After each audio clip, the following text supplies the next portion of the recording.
സന്ദീപ് വാര്യരുടെ വിഷയം അപ്രസക്തമാണ് എന്നാണ്, വെറും അപ്രസക്തമായ ഒരു വിഷയമാണ് ഇക്കാര്യത്തിൽ വീണ്ടും സന്ദീപ് വാര്യർ മാധ്യമങ്ങളെ കാണുന്നു.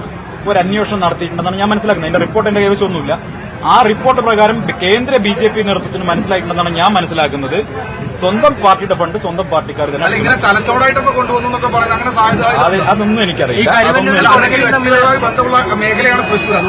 അല്ല, ഇനി അവർ പറയട്ടെ. നടക്കുന്നത് മറ്റ് ശബ്ദങ്ങൾക്കൊന്നും സ്പേസ് ഇല്ലാത്ത തരത്തിലേക്ക് BJP മാറുന്നു. അത് എന്റെ തല എന്റെ ഫുൾ ഫിഗർ എന്നുള്ളതാണ് കഴിഞ്ഞ 3.5 വർഷമായിട്ട് അവിടെ നടക്കുന്നത്. അപ്പോൾ സ്വാഭാവികമായിട്ടും അതിൽ പ്രതിഷേധമുള്ള ഒരുപാട് മനുഷ്യർ അതിനകത്തുണ്ട്. സാധാരണക്കാരായിട്ടുള്ള വ്യക്തികളുണ്ട്, പാവങ്ങളുണ്ട്. ഈ പാർട്ടിക്ക് വേണ്ടി കഷ്ടപ്പെട്ട് പണിയെടുക്കുന്ന ഒരുപാട് പാവപ്പെട്ട മനുഷ്യരുണ്ട്. അവർക്കൊക്കെ വലിയ പ്രതിഷേധമുണ്ട്, നിരാശയുണ്ട്. ഇന്ന് ഈ കാണുന്ന ആളുകൾക്ക് പലർക്കും സ്വാഭാവികമായിട്ട് ചിലപ്പോൾ എന്നോട് ദേഷ്യം തോന്നാം. പക്ഷെ അവരുടെ ഉള്ളിന്റെ ഉള്ളിൽ ഞാൻ പറയുന്നത് സത്യമാണെന്ന ബോധ്യം അവരുടെ ഉള്ളിന്റെ ഉള്ളിൽ 100%. എന്താ സംശയം? ഇവിടെ പ്രിയ അജയനെ ഇവിടുത്തെ ചെയർമാൻ സ്ഥാനത്ത് ചെയർപേഴ്സൺ സ്ഥാനത്ത് എങ്ങനെയാണ് മാറ്റിയത്? മൂത്താൻ സമുദായം എന്ന് പറയുന്ന സമുദായം കേരളത്തിലെ BJPയുടെ നട്ടെല്ലാണ്. എല്ലാ കാലത്തും സംഘപരിവാറിന്റെ നട്ടെല്ലാണ്. ആ സമുദായത്തിന് ഒരു പെൺകുട്ടി, MBA ബിരുദധാരിയായ ഒരു പെൺകുട്ടി, ഉന്നതമായ വിദ്യാഭ്യാസം നേടി, നല്ല രാഷ്ട്രീയ അറിവ് നേടി മുന്നോട്ട് വന്ന് അവരെ ഇവിടെ ചെയർപേഴ്സണായിട്ട് കൊണ്ടുവരുന്നു. ഇവിടുത്തെ സ്ഥാനാർത്ഥിയുടെ ഭാര്യയിട്ട ഫേസ്ബുക്ക് പോസ്റ്റ് നിങ്ങൾ കണ്ടതല്ലേ? അതൊരു എന്താ പറയുക, അത് അങ്ങനെ ഒരു പോസ്റ്റ് ഇട്ട് കഴിഞ്ഞാൽ സ്വാഭാവികമായിട്ട് അവർക്കൊരു നടപടി എടുക്കേണ്ടതാണ്. ഇത് സംസ്ഥാന ജനറൽ സെക്രട്ടറിയുടെ ഭാര്യ ആയതുകൊണ്ട് മാത്രം അവർ സംരക്ഷിക്കുന്ന നിലപാടുണ്ടായി. ഒരു സമുദായത്തിനെതിരായിട്ടുള്ള നിലപാടല്ലേ സ്വീകരിച്ചത്? എങ്ങനെയാണ് സമുദായം പറഞ്ഞ് ഫേസ്ബുക്ക് പോസ്റ്റ് അവസാനം ഡിലീറ്റ് ചെയ്തു? നിങ്ങൾക്കറിയാം, ആ സാഹചര്യങ്ങൾ അറിയാം. അപ്പൊ പ്രിയ അജയനെ മാറ്റേണ്ട സാഹചര്യം എന്താ? സ്ഥാനാർത്ഥിയുടെ ഭാര്യയ്ക്ക് ചെയർപേഴ്സൺ ആകണം. അതിനുവേണ്ടി പ്രിയ അജയനെ മാറ്റാൻ വേണ്ടി അവരെ സമ്മർദ്ദം ചെലുത്തി ആ കുട്ടിയെ വല്ലാതെ മാനസികമായി ബുദ്ധിമുട്ടിച്ച് അവരെ രാജി എഴുതി വാങ്ങി.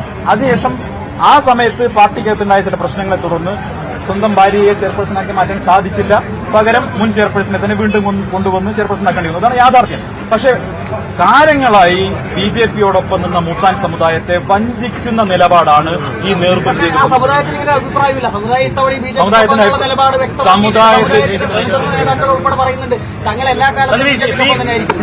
സമുദായത്തിന്റെ അഭിപ്രായം ജനൻ ടിവിയും അരുണും അല്ലല്ലോ പറയുന്നത്. സമുദായത്തിന്റെ അഭിപ്രായം, അരുണിന്റെ കല്യാണത്തിന് മൂത്താന്തര ക്ഷേത്രത്തിൽ ഞാനും ഉണ്ടല്ലോ. അപ്പോൾ സമുദായത്തിൽ അരുണിനേക്കാൾ കൂടുതൽ എനിക്കറിയുന്നവരുണ്ട് അല്ലെ? അരുണിന്റെ കല്യാണം മൂത്താന്തര കണ്ണകിമ ക്ഷേത്രത്തിലായിരുന്നു 2 മാസം മുമ്പ്. ഞാനും ആ കല്യാണത്തിനുണ്ടായിരുന്നു. അന്ന് അവിടെ ആരൊക്കെ എന്നെ സ്വീകരിച്ചു എന്നൊക്കെ ജനൻ ടിവിയുടെ അരുണിനറിയാം. അതുകൊണ്ട് ഇക്കാര്യത്തിൽ സമുദായത്തിന്റെ, ഞാൻ പറയുന്നത് ഏതെങ്കിലും സാമുദായിക സംഘടനയുടെ കാര്യമല്ല ഞാൻ പറയുന്നത്, സമുദായത്തിനുള്ളിൽ അതിർത്തി ഉണ്ട് എന്നുള്ളതൊരു വസ്തുതയാണ്. സംഘപ്രസ്ഥാനമായിട്ടുള്ള അങ്ങയുടെ ബന്ധം ഒരുപാട് തവണ അങ്ങ് വിശദീകരിച്ചതാണ്. രാഷ്ട്രീയ ജീവിതത്തിൽ അങ്ങയുടെ ജീവിതത്തിനെ പാടെ മാറ്റുന്ന ഒരു തീരുമാനമാണിത്. ഒരുപാട് ആലോചിച്ചിട്ടുള്ള തീരുമാനമാണ്. സ്വാഭാവികമായിരിക്കുമല്ലോ, ആലോചിക്കാതൊരു തീരുമാനം എടുക്കില്ല. എന്തുകൊണ്ട് മുറിച്ചു കളഞ്ഞുകൂടാ? ശങ്കർ സിംഗ് വഗേല മുറിച്ചു കളഞ്ഞിട്ടില്ല. ശങ്കർ സിംഗ് വഗേല പ്രചാരകനായിരുന്നു, അതറിയോ?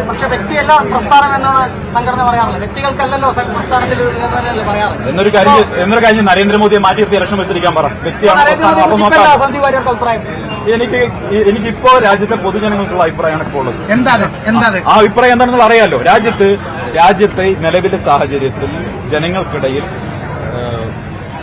ഭിന്നത ഉണ്ടാക്കുന്ന, അതല്ലെങ്കിൽ വെറുപ്പുണ്ടാക്കുന്ന, വിദ്വേഷമുണ്ടാക്കുന്ന രീതിയിലേക്ക് ഒരു ഭരണാധികാരിയും പോകരുത് എന്നുള്ളത് തന്നെയാണ് എന്റെ. സ്വാഭാവികമായിട്ടും അത് തന്നെയാണല്ലോ പറഞ്ഞു. നിങ്ങൾ ആവശ്യം ചോദിക്കേണ്ടത്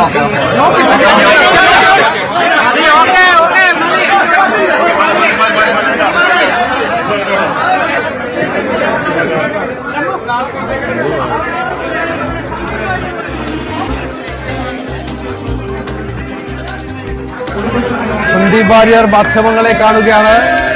പൂർണ്ണമായും കോൺഗ്രസുകാരനായി മാറാൻ ഒരുങ്ങുകയാണ് താനെന്ന് പറയുന്നു.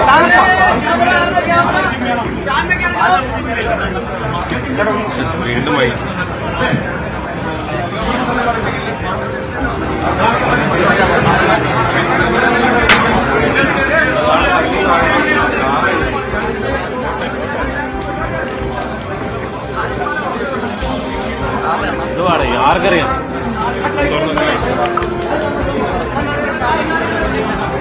കാവിക്കുപ്പായം അഴിച്ചുവെച്ച് ത്രിവർണ്ണ പതാകയുടെ കീഴിൽ പാലക്കാട്ടെ BJP സന്ദീപ് വാര്യർ ആ 1.5 ലക്ഷം ഇപ്പൊ എത്തി നിൽക്കുന്ന എവിടെയാ? കേവലം 2.5 ലക്ഷത്തേക്ക് എത്തിയുള്ളൂ. അതേ കാലഘട്ടത്തിൽ 1 ലക്ഷം വോട്ട് പോലും ഇല്ലാതിരുന്ന ആലപ്പുഴയും തൃശൂരും ആറ്റിങ്ങലും അല്ലെങ്കിൽ തിരുവനന്തപുരം അടക്കമുള്ള സ്ഥലങ്ങളിൽ ഇന്ന് BJP ഉണ്ടാക്കിയ മുന്നേറ്റം എന്തേ പാലക്കാട് ഉണ്ടാകാതെ പോയി എന്നുള്ളതിന്റെ ഉത്തരം കൃഷ്ണകുമാറിന്റെ നേതൃത്വം എന്നുള്ളതാണ്. രാഹുൽ മാൻകുട്ടത്തിൽ ചരിത്രത്തിലെ ഏറ്റവും വലിയ ഭൂരിപക്ഷത്തോടെ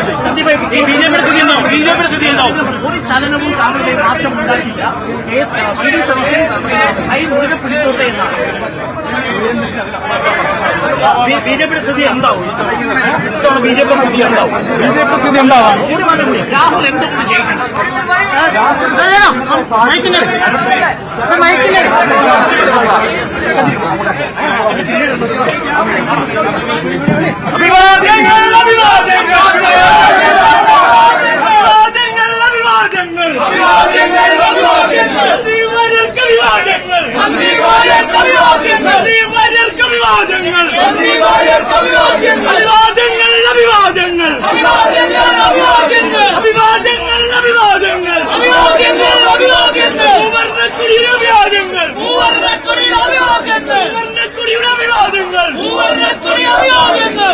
സന്ദീപ് വാര്യർക്ക് അഭിവാദ്യം അർപ്പിക്കുകയാണ് കോൺഗ്രസ് പ്രവർത്തകർ. കാവി കുപ്പായത്തിൽ നിന്നിറങ്ങി കൈപിടിച്ച് ത്രിവർണ്ണ പതാക കീഴിൽ ഇനി സന്ദീപിന്റെ രാഷ്ട്രീയ ജീവിതം മുന്നോട്ട് കൊണ്ടുപോകും.